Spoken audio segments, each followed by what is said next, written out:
नमस्कार। SBT news में आपका स्वागत है। पेश है 6 मार्च बुधवार सुबह 11:15 बजे राजस्थान की बड़ी खबरें।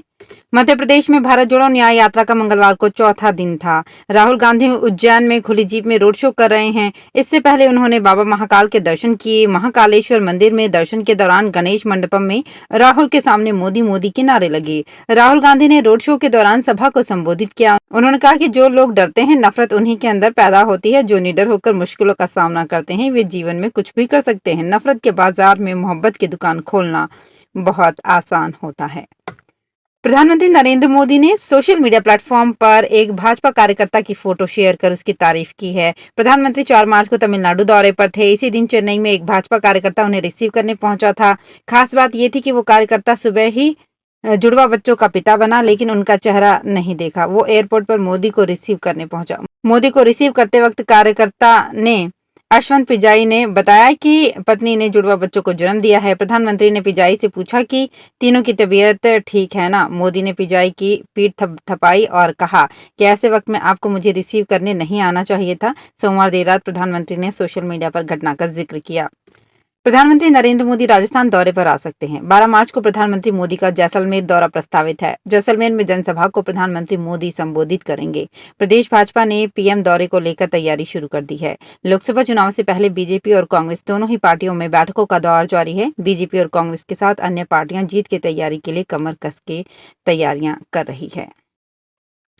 राजस्थान में शिक्षा विभाग के शाला दर्पण पोर्टल पर प्रदेश के 19 जिले अब अस्तित्व में आ जाएंगे। शाहपुरा समेत नवगठित जिले सभी पुराने कार्यक्षेत्र के अनुरूप जिलों की भौगोलिक और विभागीय ब्लॉक में थे।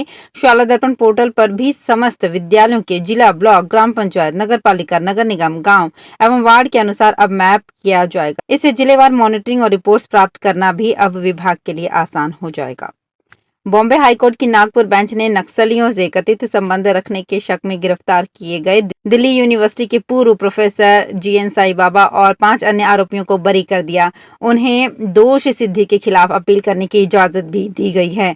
जस्टिस विनय जोशी और जस्टिस वाल्मीकि एस.ए. मैनेजिस की बेंच ने मंगलवार को ये फैसला सुनाया। 2 जजों की इस बेंच ने साई बाबा की अपील पर दोबारा सुनवाई की। ऐसा इसलिए क्योंकि हाईकोर्ट ने इन्हें पहले भी बरी किया था, लेकिन सुप्रीम कोर्ट ने इस आदेश को रद्द कर दिया था। इस पर साई बाबा ने दोबारा अपील की थी। लोकसभा चुनाव से ठीक पहले उत्तर प्रदेश में योगी सरकार का पहला कैबिनेट विस्तार हो गया। मंगलवार को 4 नए चेहरों को मंत्री पद की शपथ दिलाई गई। सभी को कैबिनेट का दर्जा दिया गया है। नए मंत्रियों में सुबह सपा अध्यक्ष ओपी राजभर, भाजपा एमएलसी दारा सिंह चौहान, साहिबाबाद से भाजपा विधायक सुनील शर्मा और रालोद के दलित चेहरे अनिल कुमार हैं।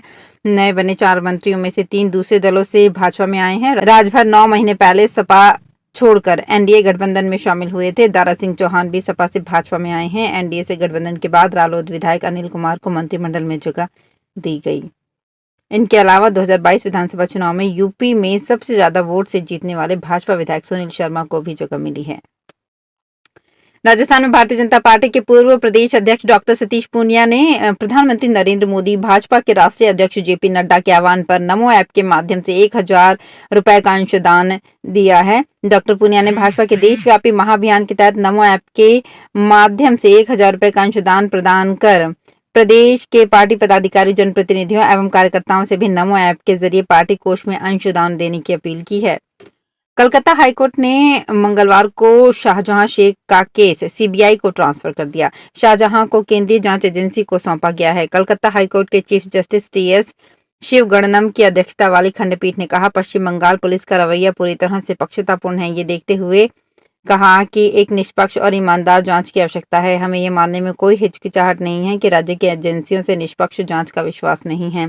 इधर बंगाल सरकार के वकील ने हाईकोर्ट से अपील की है कि वे इस आदेश पर 3 दिन रोक लगा दें, लेकिन हाईकोर्ट ने इससे इनकार कर दिया। प्राकृतिक आपदा में फंसे हुए लोगों की जान बचाना है और उन्हें सुरक्षित स्थान पर पहुंचाना ही एनडीआरएफ का उद्देश्य बन गया है। इसी सिलसिले में एनडीआरएफ की टीम पुनखर पहुंची है। ये टीम यहां केमिकल फैक्ट्री में मॉक ड्रिल करेगी। राजस्थान प्रदेश के एनडीआरएफ प्रभारी योगेश कुमार मीणा ने बताया कि एनडीआरएफ की टीम की ओर से विभिन्न जिलों में बाढ़, भूकंप, केमिकल ऑयल लीकेज जैसी आने वाली प्राकृतिक आपदाओं से बचाने के लिए लगातार मॉक अभ्यास किया जा रहा है। भाजपा की एक और नियुक्ति की लिस्ट आई है, जिसके बाद राजस्थान में हलचल तेज हो गई है। भाजपा प्रदेश अध्यक्ष सीपी जोशी के निर्देश के अनुसार भाजपा किसान मोर्चा के प्रदेश अध्यक्ष एमपी भागीरथ चौधरी ने संगठन को सशक्त बनाने के लिए किसान मोर्चा जिला अध्यक्षों के नामों का ऐलान किया है। इसके तहत 34 किसान मोर्चा के जिला अध्यक्षों के नाम की घोषणा की गई है। जयपुर शहर अविनाश सैनी को इसकी कमान दी गई है। लोकसभा चुनाव 2024 को लेकर भाजपा ने अपने प्रत्याशियों की पहली सूची जारी कर दी है, जिसके बाद से प्रत्याशियों ने अपने स्तर पर प्रमोशन शुरू कर दिया है। इसी कड़ी में अलवर से बीजेपी प्रत्याशी भूपेंद्र यादव ने कहा कि बाबा बालकनाथ का आशीर्वाद उनकी जीत का अंतर बढ़ाएगा। यादव के इस बयान के बाद लोगों के जहन में कई तरह के सवाल सिर उठाने लगे हैं। राजस्थान में राजस्व न्यायालयों में फैसला कैसे हो? आधे से ज्यादा प्रकरणों में पक्षकारों तक नोटिस नहीं पहुंचे हैं और करीब 1/3 केस 10 साल से रिकॉर्ड नहीं आने के कारण अटके हुए हैं। कुल प्रकरणों में से 56% ऐसे हैं जिनमें नोटिस तामील नहीं हुए हैं। स्थिति में सुधार लाने के लिए राजस्व न्यायालय को छत्तीसगढ़ की तरह ई सिस्टम से जोड़ने की तैयारी की जा रही है। पहले चरण में व्हाट्सएप या अन्य माध्यम से ई समन पहुंचाने की योजना है।